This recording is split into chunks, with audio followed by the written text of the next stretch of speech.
one of the phrases I use is, you know, spirituality, true spirituality, comes with a spine.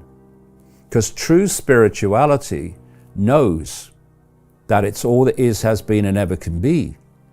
And no matter what happens here in this brief experience called human, it will always be all that is, has been, and ever can be. So therefore, the consequences of doing what you know to be right cease to be part of the conversation.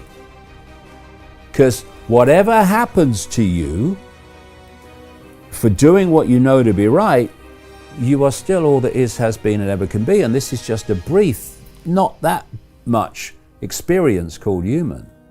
And what it means is these people that work, because they have no power except the power we give to them, they have to intimidate us into giving them our power. When you're not intimidated by them, I think they're a bunch of prats. You know, I mean, oh dear. Brain cell activity. Anyway, because you're not intimidated by them, they have no power over you. Just think about it. Anyone just think about it. Why do you do things that authority tells you? For one of two reasons. You're group number one, you do it because you unquestionably do whatever authority tells you. But number two, a massive group, that group needs to move over here to the real renegade group. But this group does it because it's intimidated, because it's frightened of not doing it. So enormous numbers of people obey authority because they're frightened of not doing it, because they're thinking consequences. When you get into this reevaluation of your self-identity, I am consciousness having a brief experience called human, and what happens in this brief experience happens, but I'm all that is, has been, and ever can be, infinitely exploring forever, no matter what happens here. The intimidation's gone. Right. We'll kill you. Do it. God, I'm still not obeying you. Do it. But what you find is when you get into this space of awareness, expanded awareness, and self-identity awareness, true self-identity awareness, the consequences don't happen in the same way. It's so hard to get normal people there. I know, but we need to get there though. Because of the programming. Yeah, see, this is the point. People in this expanded state of awareness, and it's not Buddha sitting under a tree, it's everybody. I don't care what you do and how powerless you think you are all that is, has been, and ever can be having an experience. Your sense of powerlessness is your programmed perception of your human experience. It's not who you are.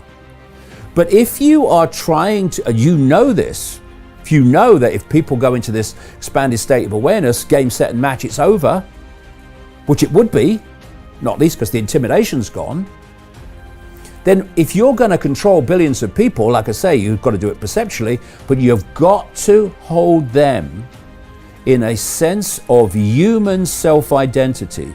You've got to get them to perceive themselves, their I, as the label, the 5 sense label. Because once you identify with the labels of a human life, what are you immediately identifying with? Limitation. I can't. It's not possible. I have no power. So the whole of the system is set up to get people to self-identify with the labels of a human life. And if you notice this, as this process goes on of going towards this end game, they are working to subdivide the previous labels into smaller and smaller labels of what? Self-identity. So you now have LGBTQ and on it goes. You want to see some of the letters that some universities in America use.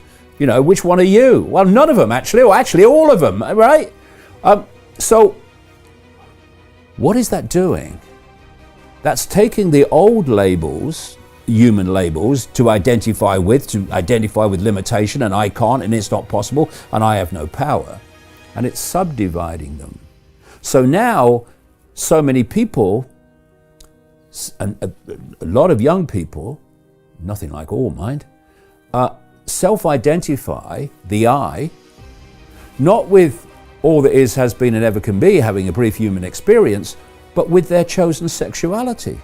Who are you? I'm my sexuality. No, you're not. That's your experience. Do you think you're going to be that sexuality when you leave the body? That sexuality relates to the body. It's a human experience. Enjoy it if you like. What your sexuality is, I couldn't care less, so long as you don't impose it on anyone else. But that's not who you are. Your race, it's not who you are. What is your race? Well, it's my body. Yes. So when you leave the body at the end of this life, you're not going to be that race anymore, are you? The race you identify with is the human body race. It's a vehicle, it's an experience, it's not you.